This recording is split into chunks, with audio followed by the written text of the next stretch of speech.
Hello दोस्तों, स्वागत है आपका मेरे चैनल पे। आज का जो अपना लेसन रहने वाला है वो न्यू लेसन है। बिल्कुल आज के ये नए लेसन का ये पहला वीडियो ही है। लेसन का नाम है फॉरेन एक्सचेंज रेट, विदेशी विनिमय दर। विदेशी विनिमय दर जो कि 3 से 4 मार्क्स का ये लगभग, इसमें 3 से 4 नंबर के ये सवाल इसमें से पूछे जाते हैं। तो ये चैप्टर छोटा है और बहुत ही इम्पोर्टेंट है। तो हम इसको पढ़ना स्टार्ट करते हैं। सबसे पहले तो ये समझेंगे कि विदेशी विनिमय दर होता क्या है, फॉरेन एक्सचेंज रेट क्या होता है। ठीक है, तो इसका डेफिनेशन पढ़ते हैं, उसके बाद मैं एग्जांपल देता हूँ। विदेशी विनिमय दर उस दर को कहते हैं जिस पर किसी देश की करेंसी की एक यूनिट यानी कि इकाई के बदले दूसरे देश की मुद्रा की कितनी इकाइयाँ मिल सकती हैं। इसको इंग्लिश में पढ़ा जाए, number of units of one currency which is exchange in the foreign market for a one unit of another. यानी कि $1 के जब बदले कितना रुपया चल रहा है, 75 रुपया, है ना। तो $1 के बदले आप 75 रुपया ले सकते हैं। यानी कि $1 की करेंसी क्या होगी, ये विदेशी करेंसी होगी और उसके बदले आप दूसरे देश की 75 रुपया आप ले रहे हैं, यानी भारत की, है ना। तो ये दूसरा देश हो गया, ये दूसरा, दोनों अलग अलग देश है। एक देश की करेंसी के बदले दूसरे देश की कितनी करेंसी ले सकते हैं, अब उसी को हम कहते हैं विदेशी विनिमय दर। ठीक है, $1 बराबर 75 रुपये, है ना। तो ये समझ में आ गया होगा। तो आगे हम बढ़ते हैं कि इसमें कौन कौन से सिस्टम होते हैं फॉरेन एक्सचेंज रेट में। इसके दो सिस्टम है। पहला है तो स्थिर विनिमय दर और दूसरा है नम्य विनिमय दर।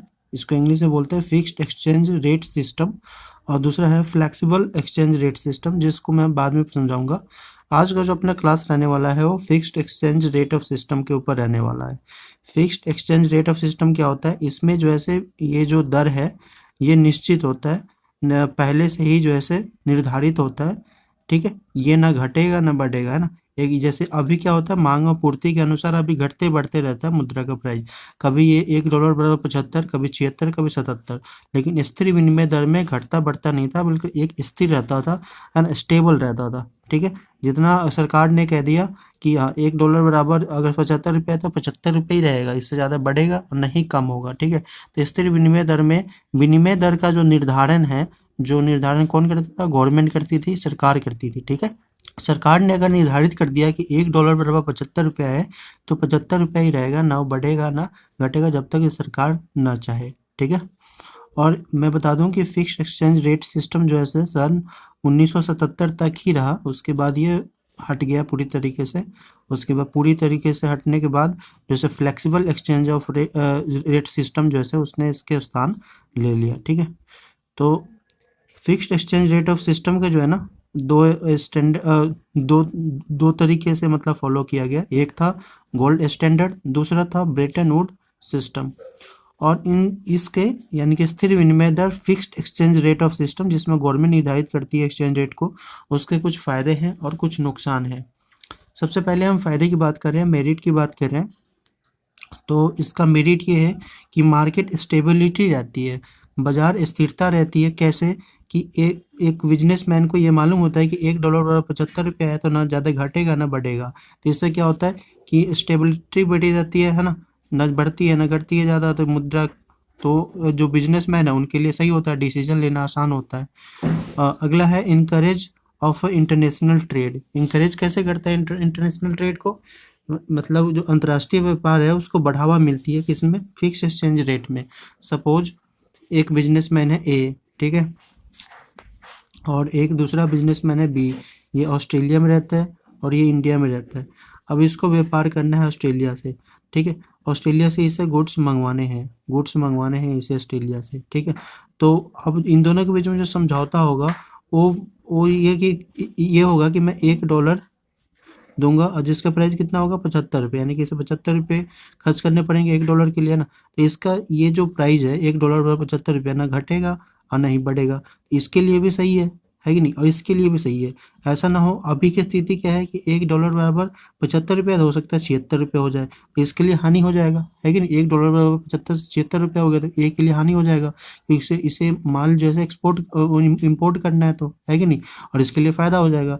या हो सकता है $1 बराबर 74 रुपये हो जाए, तो क्या किसको नुकसान होगा? फिर इसको नुकसान होगा, इसको फायदा होगा। तो ये स्थिति यहाँ पे उत्पन्न नहीं होती, क्योंकि यहाँ पे रेट ऑफ एक्सचेंज फिक्स है। तो इससे इंकरेज मिलता है इंटरनेशनल ट्रेड को।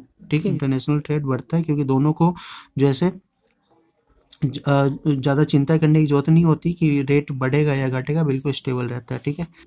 मैक्रो इकोनॉमिक पॉलिसी, कंपनी जो है से अपनी पॉलिसी को लॉन्ग टर्म के लिए बना सकती है इसमें, क्योंकि इसमें लॉन्ग टर्म का बनाने का मतलब क्या होता है, मोर देन 1 ईयर के लिए भी पॉलिसी बना सकती है, क्योंकि मुद्रा का तो जो रेट है वो घटना न बढ़ना है, बराबर ही रहना है।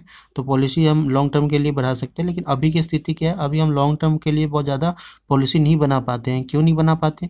क्योंकि हो सकता है कि डॉलर का रेट घटे या बढ़े, तो हम 1 महीना 2 महीना इसके मतलब 1-2 महीने के लिए पॉलिसी बनाते हैं ना, फिर हमें चेंज करना पड़ता है अकॉर्डिंग रेट ऑफ एक्सचेंज के। कि मान लीजिए डॉलर का रेट अगर बढ़ गया है ना, तो हमें पॉलिसी उस तरीके से फिर उसमें चेंजेस लाने पड़ते हैं। लेकिन उस समय जब फिक्स एक्सचेंज रेट था, तो जो पॉलिसी जो बनते थे लॉन्ग टर्म के लिए बनते थे, क्योंकि दोनों का रेट निर्धारित था पहले से ही, ना घटेगा ना ही बढ़ेगा, है कि नहीं।